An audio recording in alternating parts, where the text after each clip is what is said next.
नमस्कार, आप देख रहे हैं दी कंटाप। मैं हूं प्रफुल्ल। सच कड़वा होता है, नीम से भी ज्यादा कड़वा, और उसको सहन करना उससे भी ज्यादा कड़वा होता है, क्योंकि सच को बर्दाश्त करने की सलाहियत बहुत कम लोगों में होती है। सच को सहन करना बड़ा मुश्किल होता है, और यही काम हमारे भारतीय जनता पार्टी के नेताओं के पास है। यानी सच को बर्दाश्त करने की क्षमता नहीं है। झूठ जितना बोल लीजिए, झूठ के अलग अलग प्रकार दिखा दीजिए, झूठ के नए नए तरीके अपनाइए, वो बेहतर पसंद है। खैर, आते हैं मुद्दे की तरफ। 3 अक्टूबर को लखीमपुर खीरी में एक घटना घटित होती है। किसानों समेत 8 लोगों की मौत हो जाती है। मौत क्यों होती है यह सब आप जानते हैं। मौत किसकी गाड़ी के से होती है यह भी जानते हैं। अपराधी कौन है यह भी जानते हैं। अपराधी का बेटा कौन है यह भी जानते हैं। अपराधी का बाप कौन है यह भी जानते हैं। लेकिन 3 अक्टूबर और आज 7 अक्टूबर है, यानी 4 दिन हो गए, 48 घंटे से भी ज्यादा हो गए, लेकिन अभी तक किसी की गिरफ्तारी क्यों नहीं हुई, सवाल उठता है ना। उसी उत्तर प्रदेश के गोरखपुर में मनीष गुप्ता की मौत होती है, उसमें भी किसी की गिरफ्तारी नहीं होती है। आखिर उत्तर प्रदेश पुलिस कर क्या रही है? आखिर उत्तर प्रदेश प्रशासन, उत्तर प्रदेश की सरकार, योगी आदित्यनाथ क्या कर रहे हैं? हिंदू धर्म हितैषी, परम पूजनीय मठाधीश योगी आदित्यनाथ हिंदू रक्षक हैं, हिंदू हृदय सम्राट हैं। उन्हीं के प्रदेश में हिंदू ही मारे गए हैं, मुसलमान नहीं है। यह मेरी मजबूरी है कि मुझे हिंदू और मुस्लिम में बांटना पड़ रहा है। क्यों बांट रहा हूं इसका तर्क मैं दूंगा आपको। खैर, आते हैं मुद्दे पे। हत्या करने वाले कौन लोग हैं? अजय मिश्रा हैं, उनके बेटे आशीष मिश्रा उर्फ मोनू मिश्रा हैं। अजय मिश्रा आज भी घटना के बाद होना तो यही चाहिए था कि तत्काल हमारे प्रधान सेवक आते और आनंद फानन में ही कहते कि प्रधान सेवक का यह फैसला होता कि अजय मिश्रा को हम मंत्रिमंडल से बर्खास्त करते हैं। जिस तरीके से 8 बजे रात को आकर ऐलान कर देते हैं कि हम नोटबंदी लगाते हैं, जिस तरीके से यह फैसला लेते हैं कि हम कश्मीर से 370 हटाते हैं, होना तो यही चाहिए था। उसके बाद दूसरा फैसला यह होता कि उत्तर प्रदेश प्रशासन जल्दी से जितनी जल्दी हो सके इस पर कार्रवाई करे और उन दोनों को गिरफ्तार करे। लेकिन ऐसा नहीं हुआ। मंत्रिमंडल में अभी भी बने हुए हैं। उसी उत्तर प्रदेश में विकास दुबे की गाड़ी पलट जाती है, इनकाउंटर कर दिया जाता है और इंस्टेंट जस्टिस का एक नया फॉर्मूला तय किया जाता है। यूपी मॉडल का ढोल बजाया जाता है कि यूपी में गुंडों को साफ करने के लिए सरकार एक्शन मोड में है। यानी यूपी का एक्शन मोड चलता है, यूपी का सफाई अभियान चलता है, योगी आदित्यनाथ का सफाई अभियान चलता है। उसी उत्तर प्रदेश में आपको याद होगा पिछले साल ही सीए एनआरसी को लेकर आंदोलन चल रहे थे। आंदोलनकारियों पे योगी आदित्यनाथ की सरकार ने कई तरह के धाराएं लगाई, गिरफ्तार किए गए, संपत्ति जब्त कर लिया गया, पोस्टर लगा दिए गए मोस्ट वांटेड के। हर लखनऊ के हर दीवारों पे आपको पोस्टर दिख रहे होंगे। उस समय ये देश के सबसे बड़े अपराधी थे। सरकार जितनी संगीन धाराएं थी, जितनी धाराएं जो कानून में हमारे लॉ में सबसे कठोरतम है, उन धाराओं का प्रयोग किया। एनएसए लगाया गया, यूएपीए लगाया गया, देशद्रोही करार कर दिया गया। उसके बाद में कई जवानों को उठा के सलाखों के अंदर भर दिया गया, क्योंकि उनके नाम के साथ अहमद लगा हुआ था, खान लगा हुआ था, पठान लगा हुआ था, शेख लगा हुआ था। लेकिन यहां तो साहब के नाम के साथ मिश्रा लगा है, अजय मिश्रा। अगर वही अजय मिश्रा के जगह पे कोई अहमद होता, कोई पठान होता, कोई शेख होता, तो अभी तक संपत्ति जब्त कर ली गई होती, अभी तक उसे देशद्रोही करार कर दिया गया होता, अभी तक उसे सांप्रदायिक सौहार्द बिगाड़ने का, माहौल खराब करने का आरोप लगा दिया गया होता। लेकिन यह सब नहीं हो रहा है। क्यों नहीं हो रहा है? क्योंकि रसूख है, मंत्री साहब है और मंत्री जी मिश्रा जी हैं। उसी उत्तर प्रदेश में उस दंगे के समय में योगी आदित्यनाथ से कोर्ट पूछा जाता है, हिंसा में मारे गए लोगों को मुआवजा का प्रावधान है या नहीं है? तो योगी आदित्यनाथ कहते हैं कि हिंसा में मारे गए लोगों के लिए मुआवजा का कोई प्रावधान नहीं, क्योंकि 21 लोगों की मौत हुई थी। उसके बाद सीएम योगी आदित्यनाथ विधानसभा में बयान देते हैं कि जब कोई मरने के लिए ही आ रहा है तो वो जिंदा कैसे बचेगा।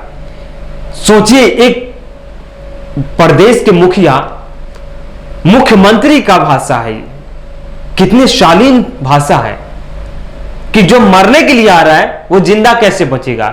यानी दोहरी नीति, आप खुद देखिए दोहरी नीति है या नहीं है।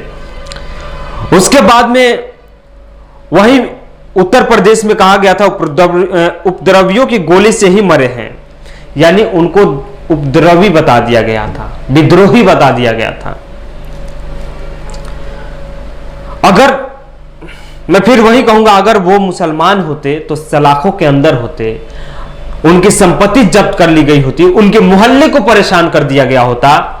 अगर वहां पे सपा की सरकार होती तो जिहादियों की सरकार हो जाती, सपा की सरकार होती तो देश विरोधी सरकार होती, सपा की सरकार होती या कांग्रेस की सरकार होती या किसी अन्य पार्टी की होती तो वो किसान हितैषी नहीं बल्कि किसान विरोधी सरकार होती।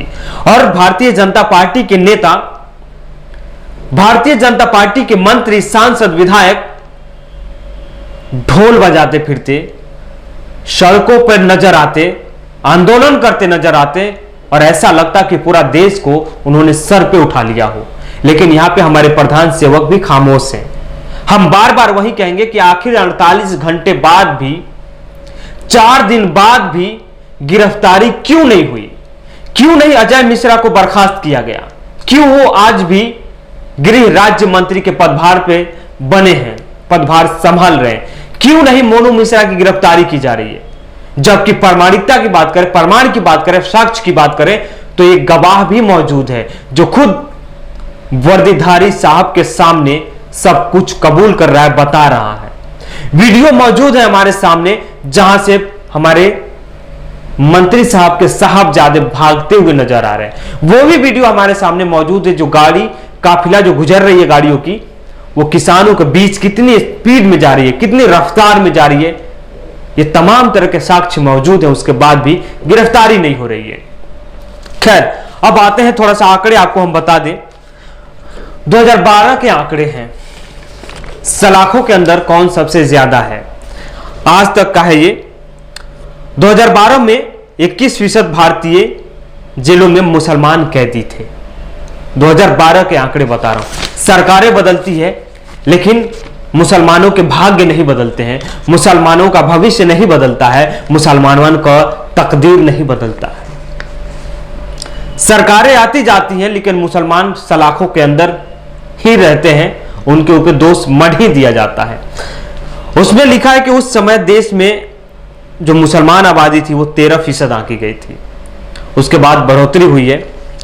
सेम वही हाल अमेरिका में है, यानी अमेरिकी जेलों में कैद 23 लाख लोगों में आधे अश्वेत हैं, जबकि आबादी वहां भी अश्वेतों की 13% है। यानी जहां पे जो माइनॉरिटी में है अत्याचार सबसे ज्यादा उसी पे होता है, इस बात का संकेत है। उसके बाद 2015 में आते हैं। उसके बाद आंकड़े आपको स्क्रीन पे हम शेयर कर रहे हैं, देखते चलिएगा।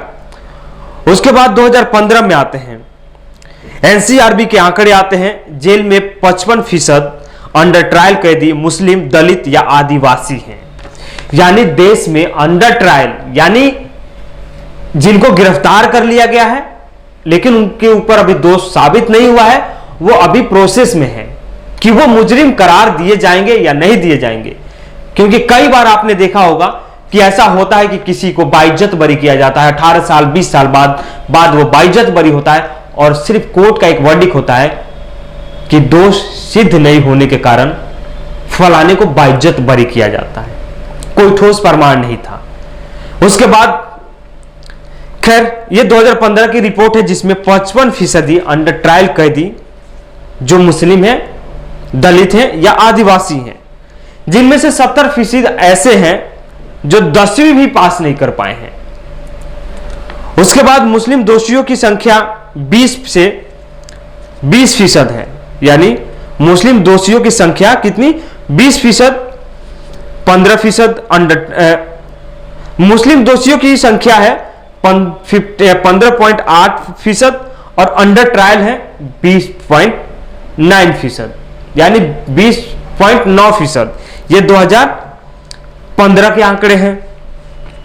और सबसे ज्यादा बुरे हालात कहां पे हैं? उत्तर प्रदेश में।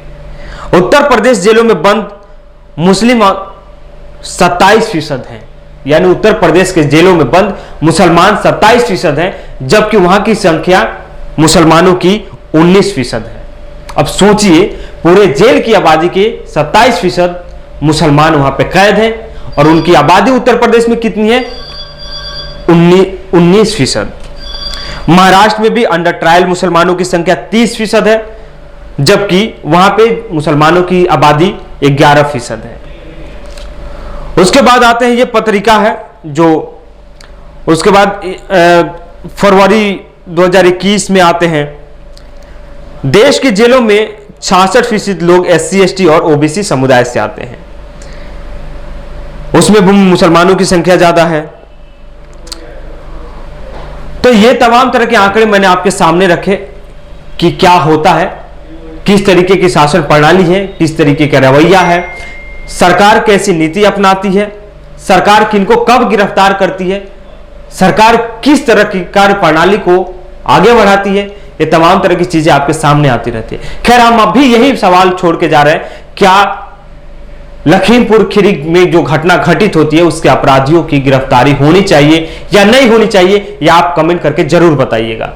अगर हमारी वीडियो आप देख रहे हैं तो लाइक कीजिए, शेयर कीजिए, सब्सक्राइब कीजिए। अगर यूट्यूब पे देख रहे हैं तो बेल आइकन दबाइए, अगर फेसबुक पे देख रहे हैं तो फॉलो जरूर कीजिएगा।